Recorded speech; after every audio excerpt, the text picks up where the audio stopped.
예, 여러분 이제 끝이 보이죠?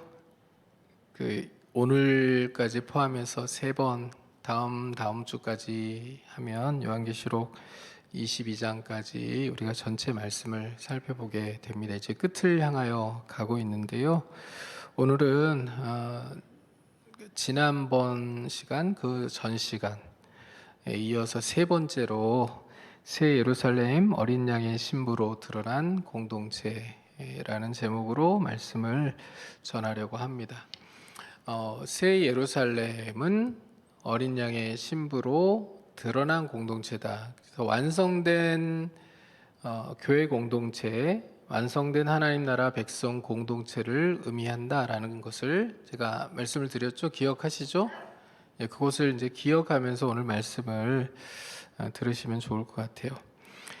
1952년 세계적인 수영 선수였던 이 플로렌스 체드윅이라는 사람이요, 캘리포니아 해협 34km 횡단에 도전을 했습니다. 그녀는 15시간 동안이나 이 바다 수영을 했어요. 34km를 수영하는 것, 사실 정말 놀라운 일이잖아요. 15시간 동안 쉬지 않고 헤엄을 쳤는데요. 800m 목표 지점까지 이 800m를 남겨놓고 포기를 했습니다. 그러니까 힘이 없어서 너무 지쳐서 피곤해서 더 이상 수영을 할 수 없어서 포기한 게 아니고요. 나중에 인터뷰를 통하여서 800m만 가면 목표 지점까지 도달하는 거였는데 왜 800m를 남겨놓고 포기하게 되었느냐라는 질문에 이 체드윅이 이렇게 얘기하거든요. 자기는 800m 남았는 줄 몰랐다고. 안개가 너무 자욱하게 껴서 목표 지점이 보이질 않았다고. 만일에 내가 목표 지점을 분명히 보면서 헤엄을 칠 수 있었다면 절대 포기하지 않았을 거라고 이렇게 얘기를 했거든요. 그러니까 끝이 어디인지 잘 보이지 않는, 목표가 어디인지 잘 보이지 않는 그런 상황이 되면 힘을 내서 끝까지 갈 수가 없잖아요. 그러니까 2달 후에 이 체드윅이 다시 도전을 하거든요. 그때도 바다 안개가 자욱하게 꼈어요. 그런데 이번에는 성공을 했습니다. 아니, 지난번과 같이 똑같이 안개가 자욱하게 낀 상황이었는데 어떻게 이번에는 완주를 할 수 있었냐고 이렇게 물어보니까 체드윅이 이런 얘기를 해요.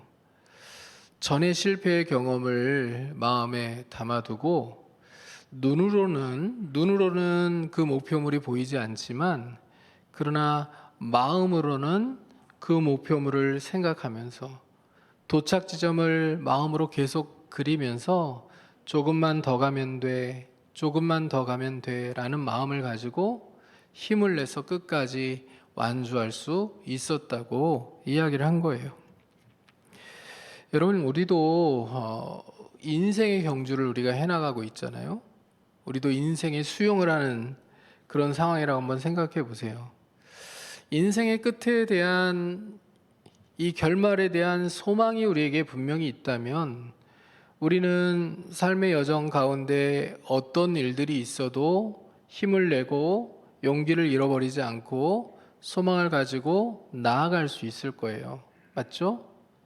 그런데 인생의 끝, 이 결말에 대한 소망이 없다면, 그 끝에 뭐가 있는지 잘 모른다면, 그리고 이 끝이 뭔지 잘 모르겠고 분명하지 않다면, 여러분, 우리가 소망을 가지고 인생의 경주를 완주하기는 쉽지 않을 거예요.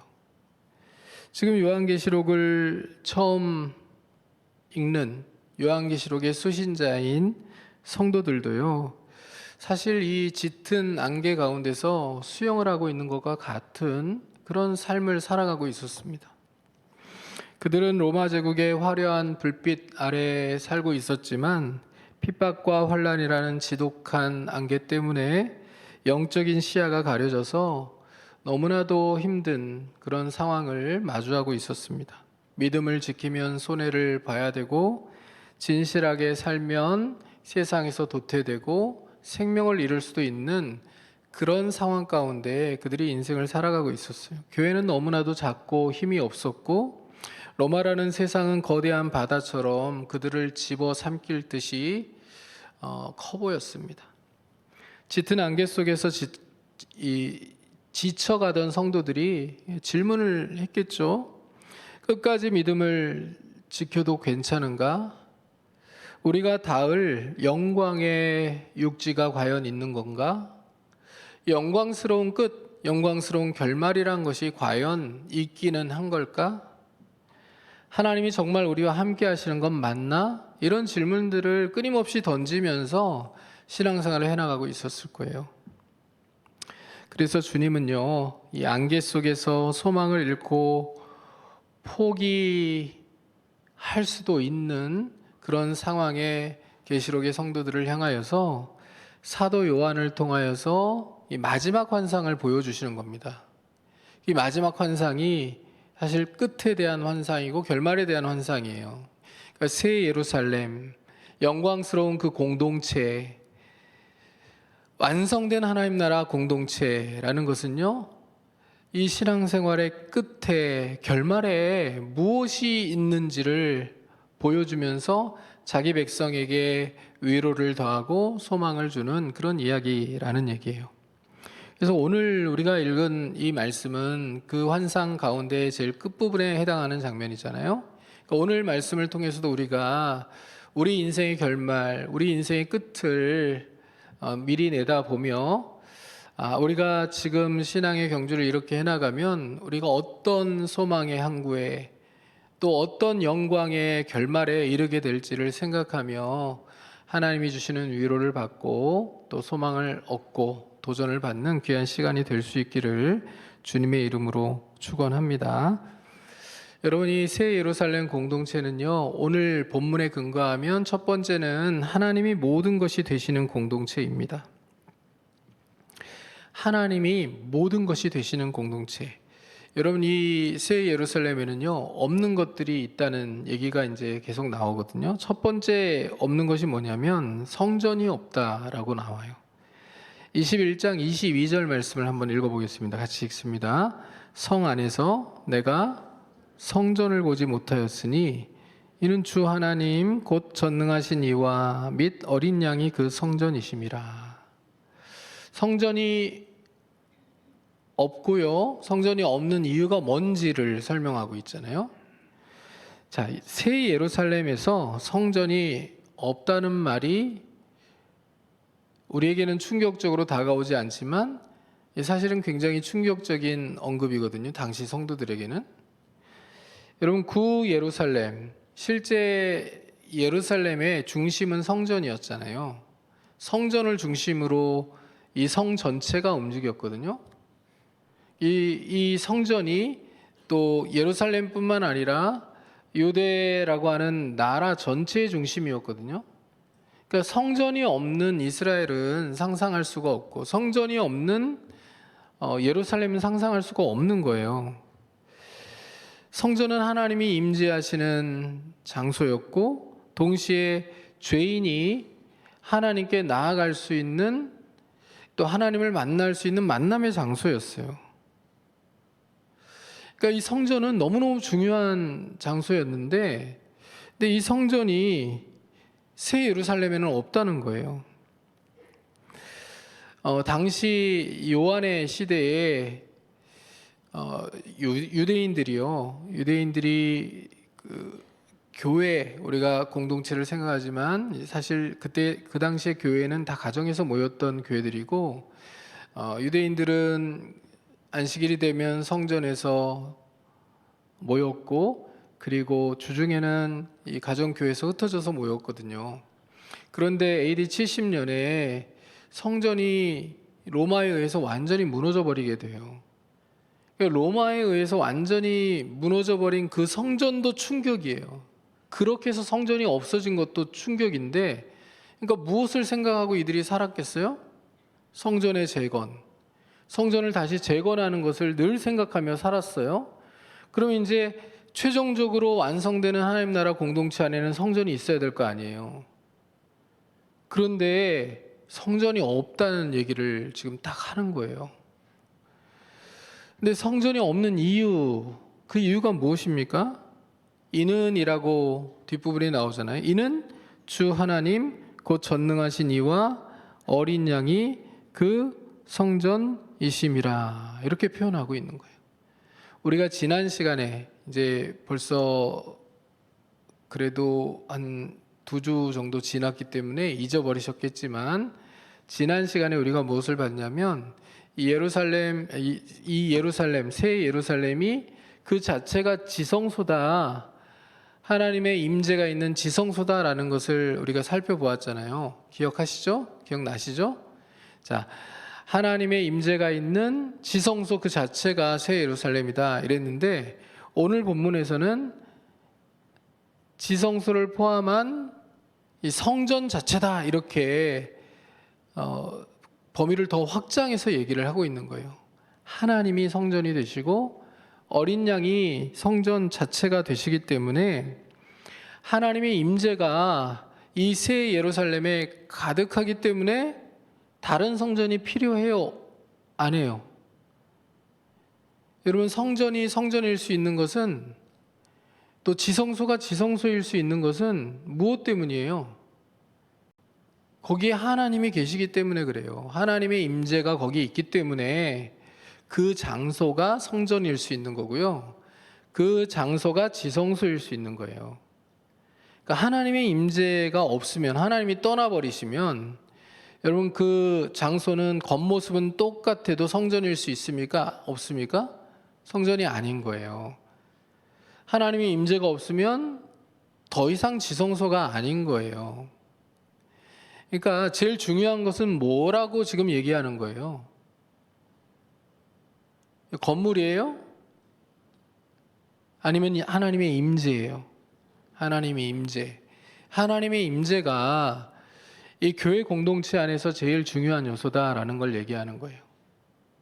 그럼 우리의 마음이 하나님의 임재로 가득 차면 우리가 성전인 거죠, 그렇죠? 그래서 사도 바울이 그것에 근거해서 우리가 성전이라고 얘기하잖아요. 하나님 성령이 우리 속에 충만히 거하시면 우리가 성전이라고 얘기하는 거예요. 그럼 이 장소가요, 지금 우리가 예배 드리는 우리 예배당이요, 여기에 하나님의 임재가 가득하면 성전이죠. 대답 좀 하세요. 여기에 하나님의 임재가 가득하면 성전이죠. 근데 하나님의 임재가 여기에 임하지 않으면 성전입니까? 그러니까 이 교회에서 제일 중요한 게 뭐예요? 하나님의 임재. 하나님의 임재가 제일 중요하다는 거예요. 그러니까 도성 전체가 지성소일 수 있는 이유도 하나님의 임재가 가득했기 때문이고, 이 성에 성전이 필요가 없는 이유도 성 전체에 하나님의 임재가 가득하기 때문인 거예요. 여러분, 바라기는 우리 인생의 삶의 처소 모두가 다 하나님의 임재가 충만한 성전이 될 수 있기를 주님의 이름으로 축원합니다.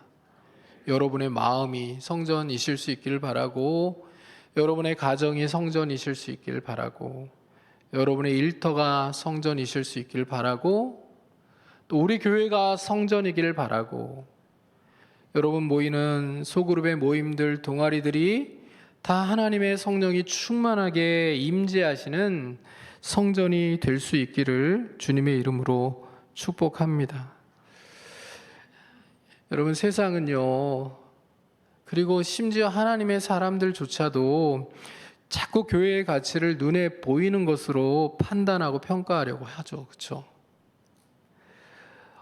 어떤 교회가 얼마나 화려하게 건물을 지었는지, 그 속은 얼마나 아름다운 인테리어로 장식되어 있는지, 또 얼마나 많은 성도들이 모이는지, 출석 교인이 몇 명이나 되는지, 재적은 몇 명이나 되는지, 그리고 그 교회의 예산은 얼마나 되는지, 이렇게 눈에 보이는 것으로 건물이나 규모나 숫자로 하나님의 영광을, 또 교회의 영광을 재려고 해요.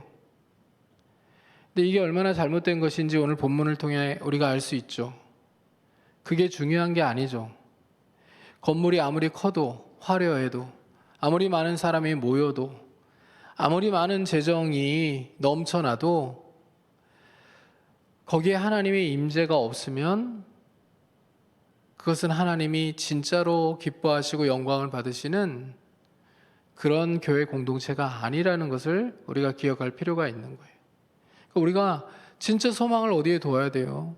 우리 교회는, 우리 모든 성도들은 하나님의 임재를 충만하게 경험하는 삶을 살아가는 성도들이 되고, 그런 성도들이 모여서 예배를 드리는 이 공동체도 하나님의 임재로 충만한 공동체가 되는 것, 이게 우리의 목표여야 되잖아요. 그렇죠? 우리의 기도여야 됩니다. 그래서 하나님의 임재가 우리의 삶 가운데, 또 교회를 판단하고 교회를 평가하는 그런 일에 가장 중요하다라는 것을 우리가 항상 마음에 두고 신앙생활을 해나갈 수 있는 하나님의 사람들이 될 수 있기를 주님의 이름으로 축복합니다. 두 번째 요한은요, 또 없는 걸 얘기해요. 그러니까 없는 게 뭐냐면 해나 달의 비침이 쓸데없다. 즉 빛이 없다라는 것을 얘기하는 거예요. 그러니까 해와 달의 빛이 없어요, 여기에는. 자, 23절 말씀을 같이 한번 읽어보겠습니다. 그 성은 해나 달의 비침이 쓸데없으니 이는 하나님의 영광이 비치고 어린 양이 그 등불이 되심이라. 아멘. 여러분, 창세기를 보시면요, 창조의 순서를 우리가 보게 되잖아요. 창조의 순서. 자, 첫째 날 하나님이 뭘 만드시죠? 첫째 날 하나님이 뭘 만드세요?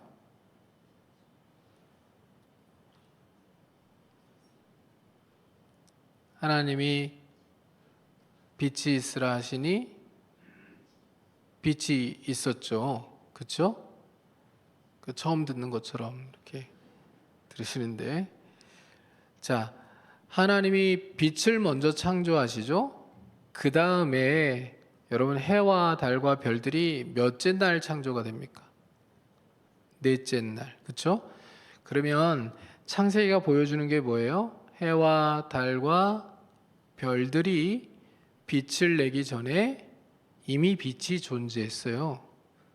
그 빛은 하나님께로부터 나온 빛이잖아요. 그렇죠? 그러니까 지금 이 요한계시록에서 보여주는 장면도 그거예요. 해와 달과 별들에 의하여 도시가 밝혀지는 것이 아니라 빛 자체이신 하나님과 우리 주 예수 그리스도로부터 나오는 그 빛을 통하여 온 도시가 밝혀지는 그 장면을 여기에 담아 둔 거예요. 하나님의 영광의 빛이 가득한 성. 예수 그리스도가 등불이 되어 빛을 비추는 성. 그 성이 새 예루살렘, 완성된 하나님 나라 백성 공동체의 모습이다라는 것을 우리에게 말씀하시는 거예요.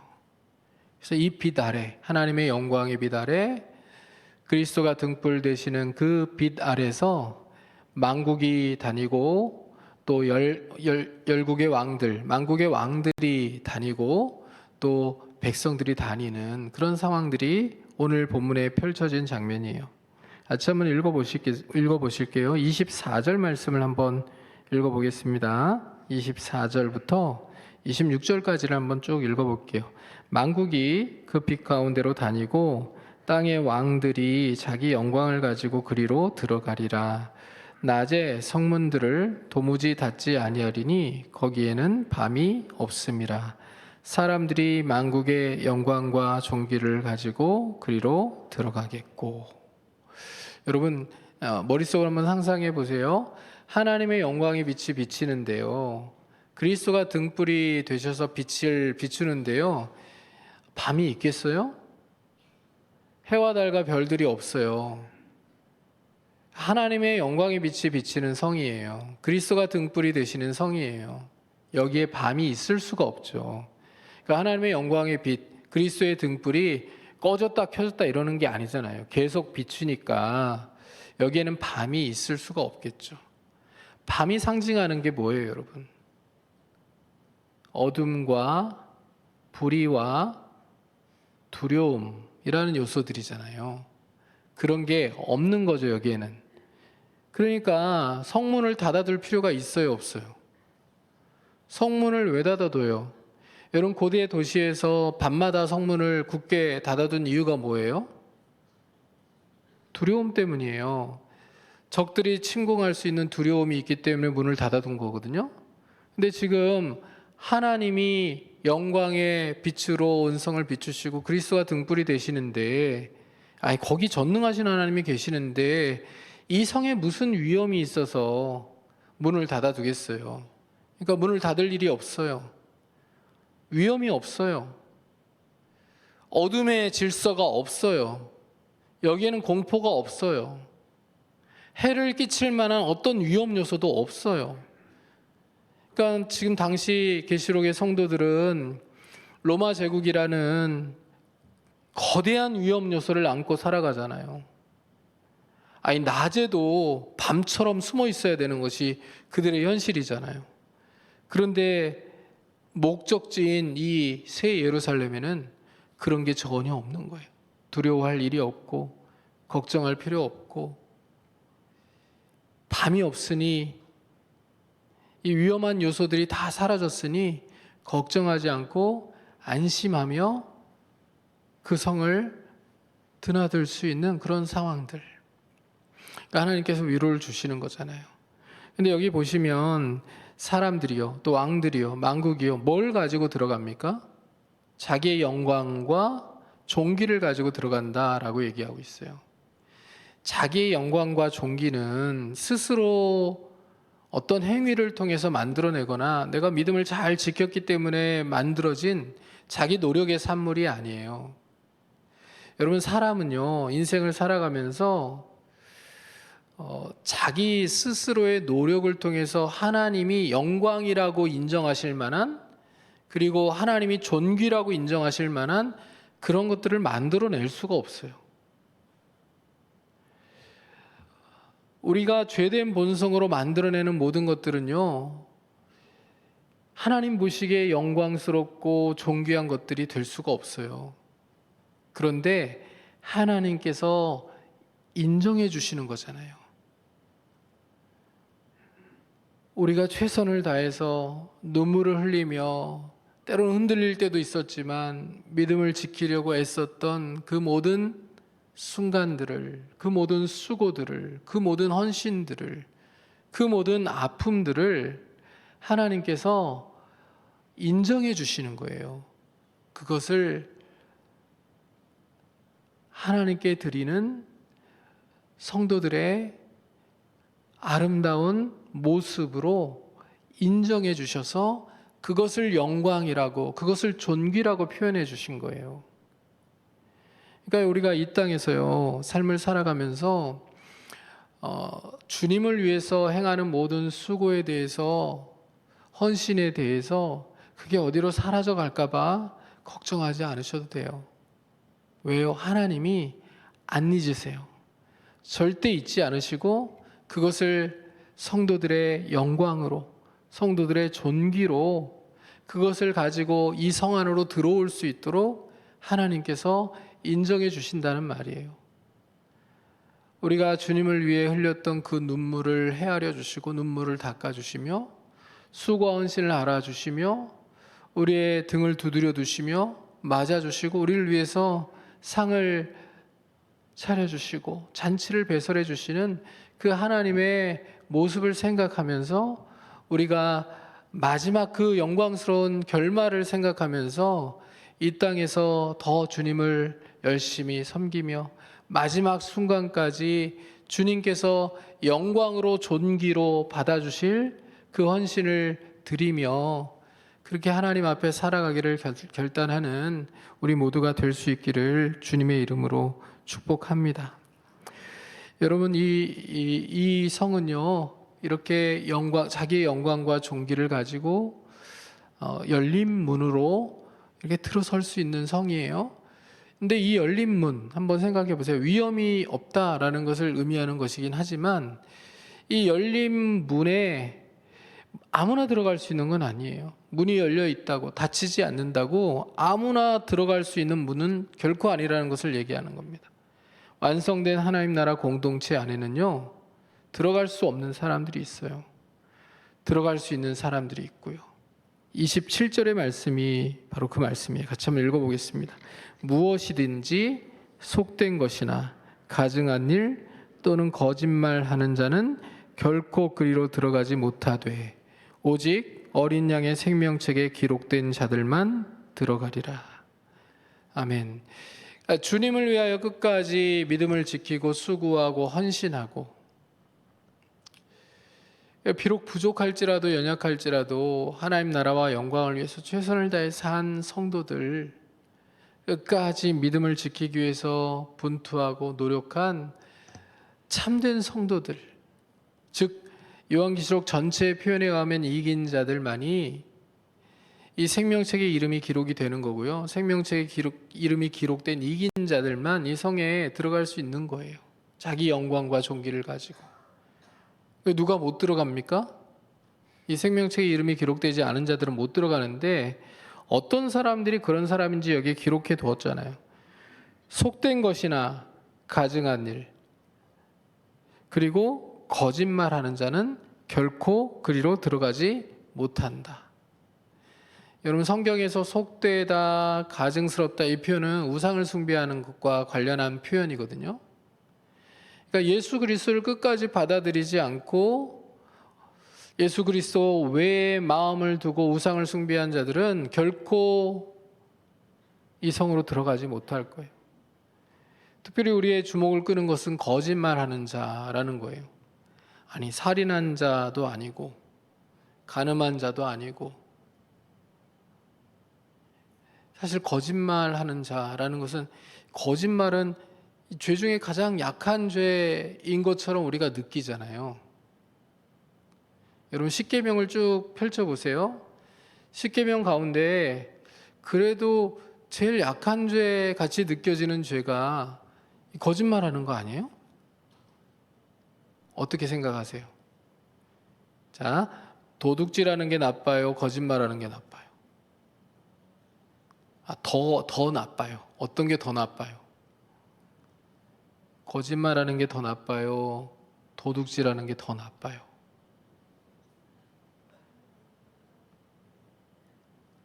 살인하는 게 더 나빠요? 거짓말하는 게 더 나빠요?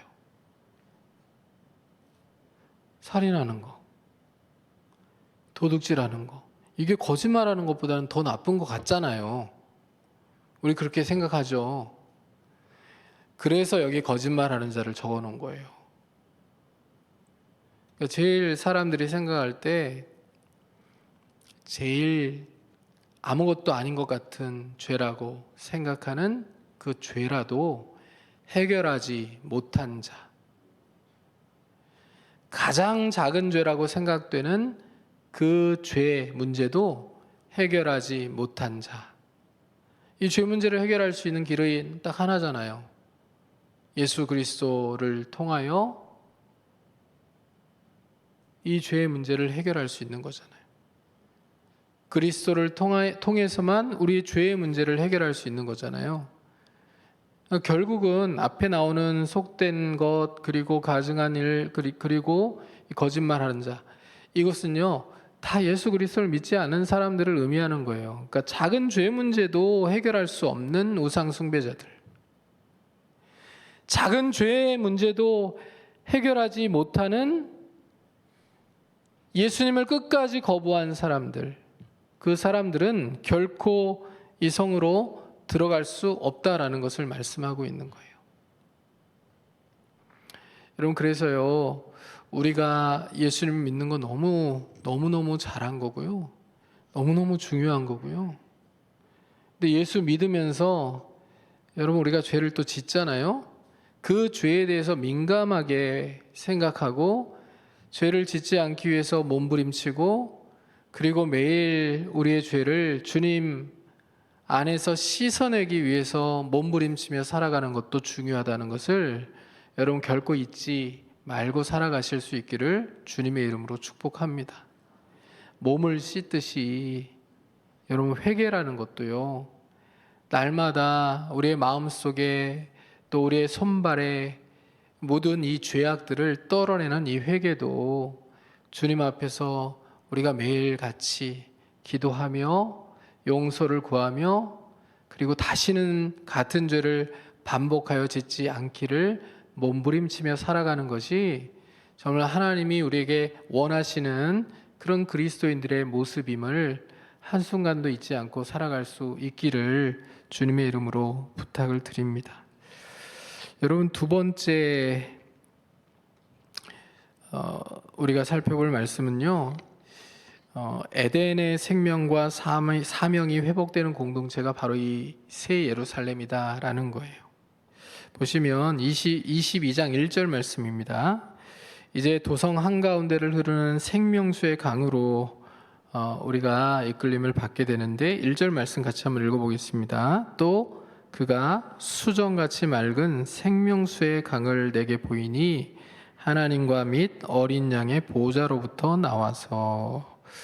자, 생명수의 강이 흘러나오는데 어디로부터 흘러나와요? 하나님과 및 어린 양의 보좌로부터 흘러나온다, 이렇게 되어 있잖아요. 그러니까 생명수의 강은 생명의 근원을 얘기하는 거겠죠. 그러니까 생명의 근원이 하나님의 보좌, 곧 하나님의 통치와 은혜라는 것을 이 생명수의 강으로 표현하고 있는 거예요. 하나님의 통치와 하나님의 은혜가 우리의 생명의 근원이다라는 거예요. 성경을 아는 사람이라면 이 장면에서 여러 장면들이 떠오를 거예요. 에덴에 흘렀던 강이 생각이 날 거고요. 에스겔의 성전에서 흘러나온 물도 생각이 날 거고요. 스가랴의 생수도 생각이 날 거예요. 여러분, 이 강 좌우에는 생명나무가 또 있어요. 이 생명나무가 22장 2절에 이렇게 기록이 되어 있는데 같이 한번 읽어보겠습니다. 길 가운데로 흐르더라. 강 좌우에 생명나무가 있어 12가지 열매를 맺되 달마다 그 열매를 맺고 그 나무 잎사귀들은 만국을 치료하기 위하여 있더라. 아멘. 여러분, 창세기에서 죄로 인해 끊겼던 생명이 이제 다시 열리기 시작합니다. 달마다 맺히는 열매는 하나님의 공급이 끊기지 않는다는 뜻이에요. 하나님의 은혜와 하나님의 생명의 공급이 끊기지 않는다. 그리고 요한이 덧붙여요. 그 나무 잎사귀들은 만국을 치료하기 위하여 있더라. 이 얘기는 오해하시면 안 돼요. 아직 천국에도 치료하지 못하는 병이 있어서 이 나무가 필요한가 보다, 이런 생각을 하시면 안 되고요. 이 치료는 아직 미완의 병상이 남아있다는 뜻이 아니라 하나님 나라 안에서 모든 깨어짐이 더 이상 남지 않게 되는 완전한 회복이 이루어졌다는 것을 의미하는 거예요. 여기는 이제 깨어짐이나 상처나 아픔이나 병이나 이런 게 없다는 얘기예요. 아예. 완전한 회복이 여기에서는 이루어졌다는 거예요. 여러분, 완성된 교회 새 예루살렘 공동체를 닮아야 하는 지상의 교회도 사람을, 성도들을 더 상하게 하는 그런 교회가, 공동체가 되어서는 안 되겠죠. 여러분, 천국에는 이 성도들끼리 싸움이 있을까요, 없을까요? 이 완성된 하나님 나라 공동체 안에는 분열, 다툼 이런 게 있을까요, 없을까요? 없겠죠. 완전한 회복이, 깨어짐과 상처가 없이 완전한 하나됨이 있는 나라가 이 하나님의 나라고, 하나님 나라, 완성된 하나님 나라 공동체 아니에요? 그러니까 완성된 하나님 나라 공동체는 모델이에요. 우리가 지금 살아가고 있는 이 현실 세계 안에서 우리가 지금 몸을 담고 있는 이 공동체가 어떤 공동체가 되어야 되는지를 보여주는 모델이라는 얘기예요. 하나님 나라, 완성된 하나님 나라 공동체의 분열과 다툼과 시기와 질투와 미움과 깨어짐이, 상처가 없는 것처럼 이 땅의 교회들도, 우리 교회도 그런 일들이 일어나지 않게 하기 위해서 모델인 완성된 하나님 나라 교회 공동체를 본받기 위해서 노력해야 되겠죠. 그렇죠? 그 길이 무엇입니까, 여러분? 여러분, 우리 각 사람이 말씀의 사람들이 되는 것이고요. 각 사람이 기도하면서 성령의 하나 되게 하심을 힘써 지키는 거예요. 여러분, 성령님이 한 분이시죠? 한 분이시죠? 우리가 그리스도인으로서 온전히 살아가기 위해서 구해야 되는 가장 첫 번째 기도 제목이 뭐예요? 성령의 충만함이에요. 제가 가르쳐 드렸잖아요. 그렇죠? 아침에 눈을 뜨면 제일 먼저 드리는 기도의 제목이 성령의 충만함이어야 된다. 주님, 오늘 하루도 성령의 충만함을 가지고 하나님의 영광을 위한 인생을 살아갈 수 있도록 도와달라는 기도가 아침에 눈을 뜨며 가장 먼저 하나님 앞에 올려드려야 되는 기도다. 저녁에 눈을 감기 전에는요, 오늘 내가 성령의 충만함 가운데 살았는지를 돌아보면서 이 밤에 자는 중에라도 죄를 범하지 않고 성령의 충만함을 가지고 오늘 밤에도 잠을 잘 수 있도록 그렇게 기도하는 게 너무 중요하다고요. 각 사람이요, 성령의 충만함을 가지고 성령의 하나 되게 하심을 힘써 지키기 위해서 기도하면 성령이 한 분이신데 마음이 나눠질 수가 없잖아요. 그래요, 안 그래요, 여러분? 성령님이 제게 주시는 비전과 여러분들에게 주시는 비전, 교회를 생각할 때 이게 다를 수 있나요? 성령이 한 분이신데 성령이 주시는 마음이 하나가 될 때 교회가 힘있게 비전을 이루어 갈 수 있고 하나님 나라를 세워갈 수 있고 이 완성된 하나님 나라 공동체와 같은 그런 모습으로 그렇게 세워져 갈 수 있겠죠. 여러분, 우리 교회가 그런 교회가 될 수 있기를 간절히 소원합니다.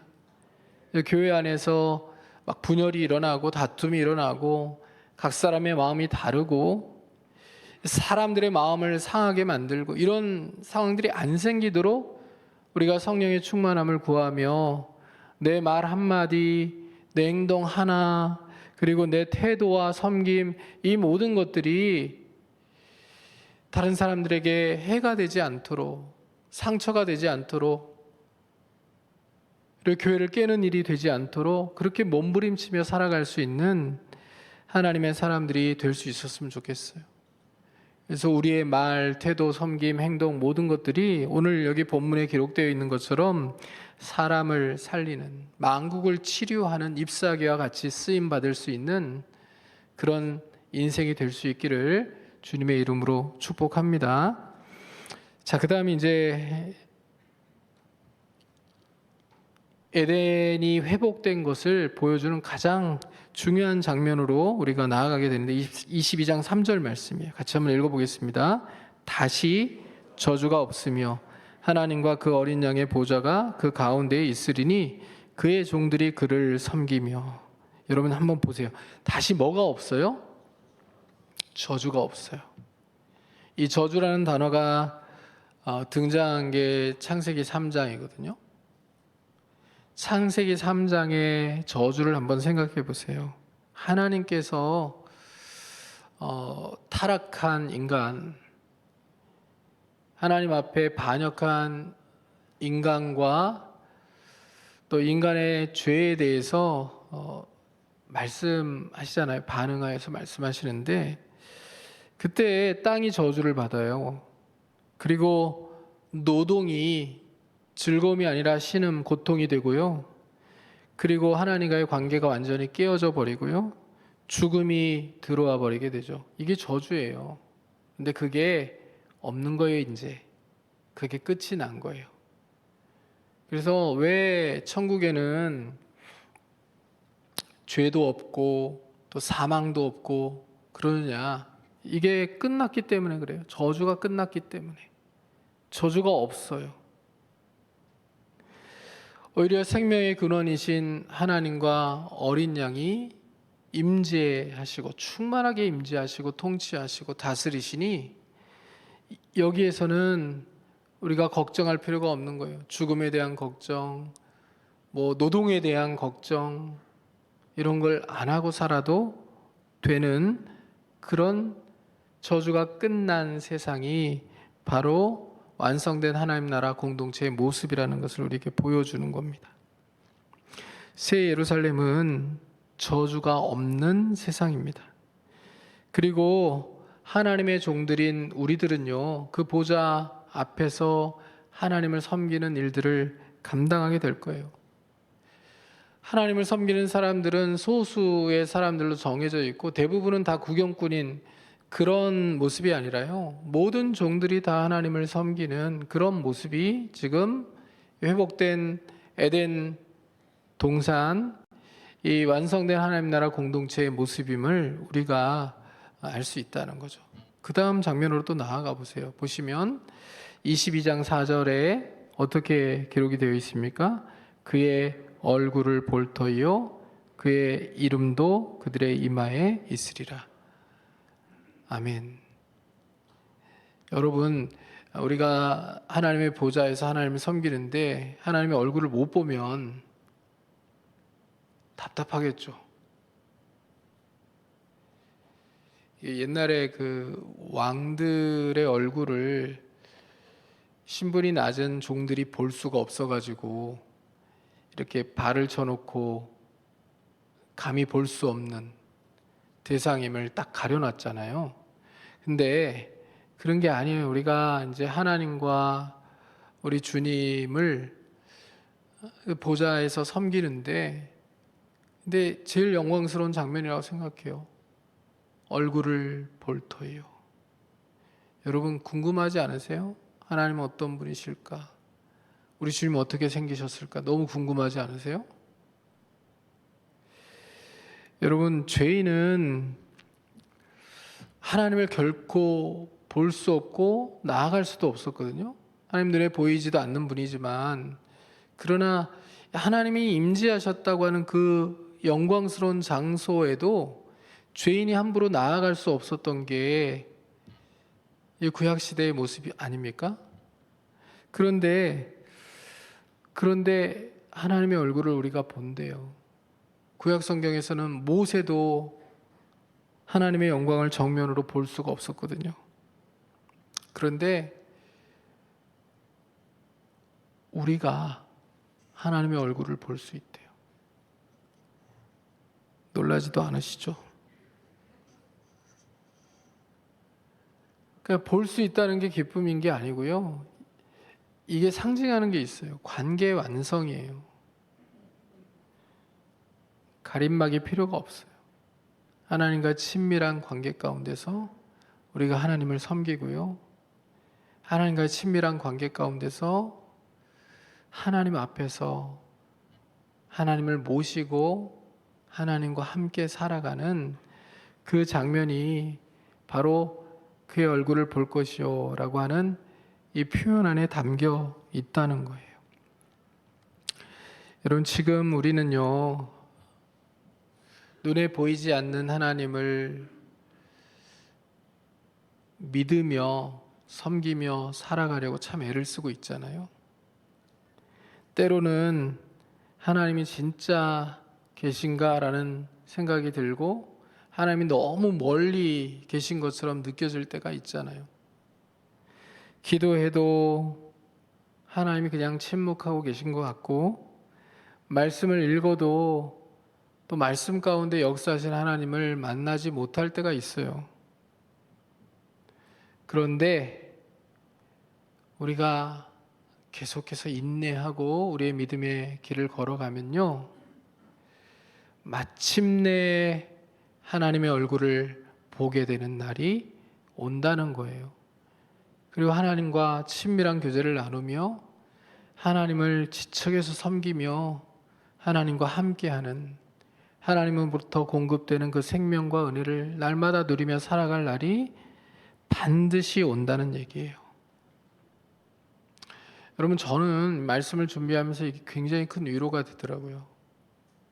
이렇게 주님을 섬기며 살아가는 인생의 끝에 내가 사랑하는 주님을 뵙고 내가 사랑하는 우리 하나님을 뵙고 그리고 그 지척에서 생명과 은혜를 공급받으며 우리 주님을 하나님을 섬길 수 있는 인생을 살아갈 수 있겠구나.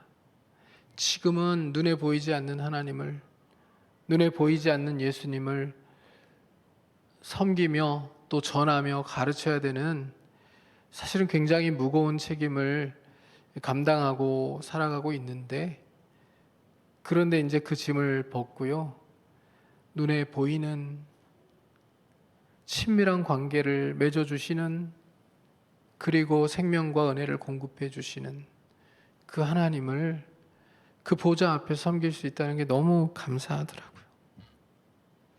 그리고 그 종들의 이마에는 계속해서 보시면 그의 이름이 그들의 이마에 있으리라 이렇게 돼 있잖아요. 이름이 새겨져 있대요. 누구의 이름이에요? 하나님의 이름이 딱 새겨져 있는 거예요. 여러분, 짐승의 표를 받는 거 우리가 이미 살펴봤잖아요. 그리고 이 이름이, 하나님의 이름이 새겨지는 것도 살펴보았잖아요. 이게 무엇을 의미한다 그랬죠? 소유를 의미한다 그랬죠. 이름이 찍혀져 있다는 것은 소유예요. 그리고 보호를 의미해요. 소유와 보호예요. 하나님께서 우리를 자기 것이라고, 너는 내 것이야 라고 인치셨다는 것을 얘기하는 거고요. 그리고 너는 내 것이니 내가 책임져. 하나님 그렇게 말씀하신다는 것을 의미하는 것이에요. 여러분, 그렇기 때문에 우리가 이 땅을 살아가면서도요, 끝을 바라보면서 우리가 하나님의 소유이고 하나님의 백성인 것을 기억하면서 세상이 뭐라 그래도 흔들리지 않는 믿음을 가지고 삶을 살아갈 수 있어야 될 거예요. 사람들의 평가에 좌우되는 그런 모습이 아니라 우리가 하나님께 속해 있기 때문에 하나님을 신경 쓰며 살아가는 그런 인생을 우리 모두가 살아갈 수 있기를 간절히 소원합니다. 자, 말씀을 마칩니다. 여러분, 목표가 보이지 않으면요, 힘든 신앙의 여정을 끝까지 견디며 살아가기가 어렵습니다. 오늘 하나님이 보여주시는 새 예루살렘이 우리 신앙의 여정의 분명한 목표가 될 수 있기를 바라고, 그렇기 때문에 힘들고 어려운 세상을 소망 가운데 살아갈 수 있는 하나님의 백성들이 되실 수 있기를 주님의 이름으로 축복합니다. 우리가 살아가는 현실은 아직 새 예루살렘이 아닙니다. 그렇기 때문에 눈물도 있고 아직 싸움도 있고 아직도 밤이 있습니다. 그러나 우리의 목표는 분명합니다. 우리가 도달할 목표는 하나님이 모든 것 되시고 에덴이 완벽하게 회복된 새 예루살렘입니다. 목표가 있다는 것을 기억하시고 그 목표를 분명하게 바라보시면서 두려워하지 마시고 낙심하지 마시고 믿음으로 살아가는 길이 손해보는 것처럼 보여도 끝까지 믿음을 지키며 살아가는 하나님의 사람들이 되시기를 바랍니다. 그리스도를 따라가는 길이 좁고 험한 길처럼 느껴져도 그 마지막은 새 예루살렘이라는 것을 기억하면서 하나님이 우리를 반드시 새 예루살렘으로 인도해 가실 것을 믿으면서 여러분, 이 끝을 바라보고 인생의 결말을 바라보면서 어렵고 힘든 현실을 소망 가운데 계속해서 힘있게 견뎌내시고 살아가시는 하나님의 사람들이 되시기를 주님의 이름으로 축원합니다.